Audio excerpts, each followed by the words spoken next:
Ethiopia's economy. In Ethiopia is seen or viewed as the fastest growing economy in Africa. And the donor community certainly wants to push Ethiopia as example of the success of aid-led development. In your recent Africa Arguments piece, you allude to the fact that the Ethiopia Rising is a myth. What evidence do you have to say it is a myth? Is there not a growth? If there is growth, who's benefiting from it? The growth in Ethiopia at the moment happening is it's mostly a show. It's a bubbling kind of economic growth. It's a bubbling in the construction sector, not only in the within the construction sector, especially around the buildings, real estate development. The real estate development in Addis Ababa, in some of the cities, is happened by government money from the banks, from the commercial bank and from the development bank and the like.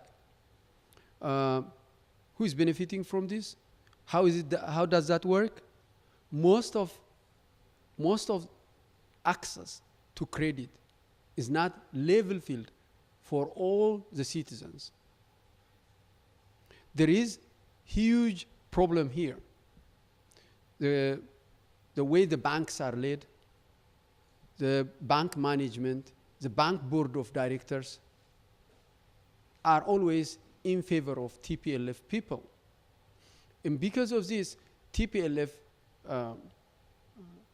connected business groups directly or indirectly have large access and swift reaction, swift response to their questions, and allowed to borrow millions of birr in, say, 1 or 2 months' time from the day of their application. But if you take others in the city, it will take you 2 years to secure, for example, for import of heavy equipment or factories or to invest in this area. So there is huge problem, the way banks are run and the purpose of the banks. In the name of the so-called developmental state, the banks are controlled by TPLF, and the money is channeled to the class that TPLF is creating as a middle class or middle income group. So there is a huge problem. Secondly, most of the investments happened, or the money borrowed is invested on the real estate. These high-rise buildings you see everywhere. It is now a talk of everybody in the city of Addis Ababa that 70% of the buildings are owned by TPLF affiliated groups. So everybody just on the street, walk down street in Bole or on the Asmara Road or in Mercato or anywhere you go, people tell you this. So how does this happen? The money is 70%, 80% is public money because the banks are owned by the public in theory, at least in theory. So there is huge problem. There is no transparency here. There is no transparency here. And you see rising group of people in few years, in 5, 10 years, becoming billionaires, while people who have been labored their whole life, their entire life for 50, 60 years, are pushed out step by step, pushed out, and their businesses are killed systematically. So this is the economy that they are showing to the world and to the public. There is no doubt through the IMF and World Bank and other donors, credits are coming in, and also from government treasury, roads are built, and now the Ethiopia Railway Corporation is trying to build the railway. Yes, these credits are coming from Chinese Exim Bank, and most of these credits are going to be borne by our even grandchildren. So it goes to the shoulders of generations and generations.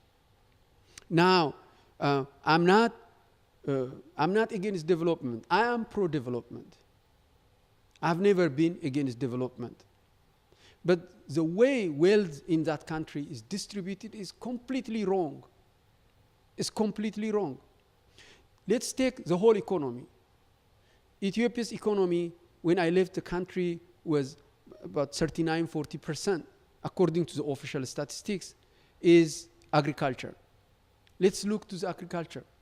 There is no shift, structural shift of the agricultural sector. The agricultural sector and the farmers, where 80%, 85% of the population live, are still remained poor, and even poorer. I come from RC. RC is the breadbasket of the country, where wheat is grown, where barley is grown.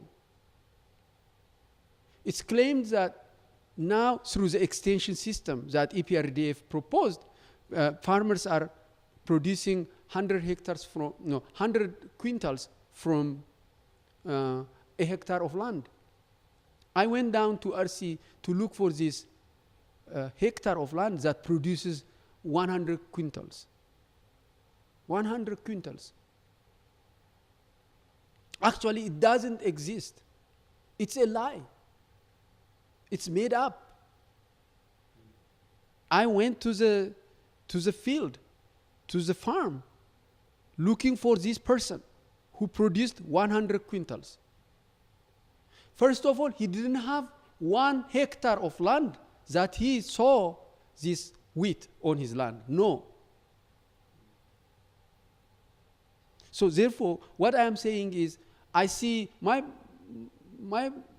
entire Gosa, my brothers and everybody, my relatives, every village, there is poverty. If there is no poverty, why are our kids dying in the Red Sea?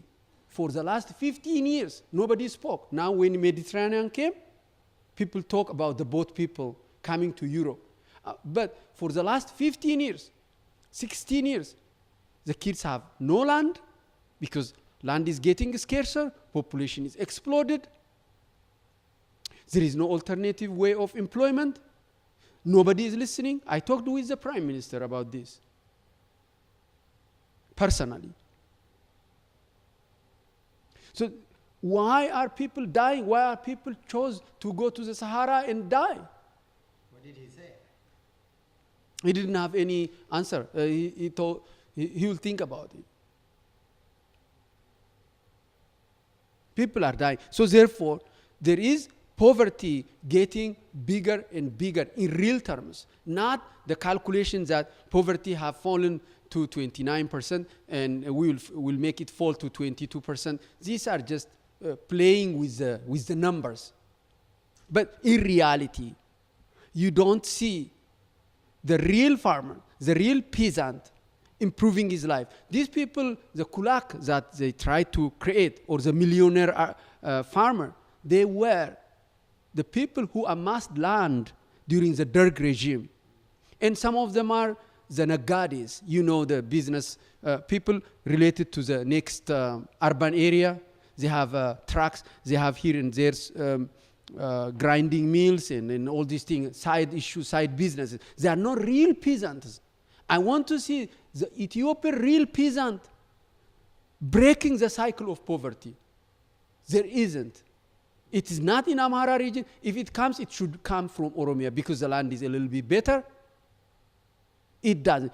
Where is the selected seed? What is the input of the fertilizer? The fertilizer is not good quality. The fertilizer is very expensive. To pay a quintal of fertilizer rent, you have to sell, say, maybe 5 quintals of wheat or 10 quintals of wheat. So who is holding the fertilizer trade? It's Guna and it's ESCO.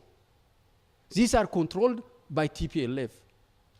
So in other words, instead of holding the land like the feudal era, physically going there, you control fertilizer, you control the farmland of Oromia. Because I'm selling my wheat, I'm selling my bokolo, and send it the money to you. These are the things that's going on. And the Oromos are aware about this. The peasants are aware about this. They are exploited. So the agricultural policy has failed. The food security has failed. When agriculture is failed, when food security has failed, how can we tell to the world that the Ethiopian economy, just by dividing the GDP, the so-called GDP, by the total population and getting this so-called 11% or 10%, these are the statistics, the base statistics they have manipulated through the National Bank.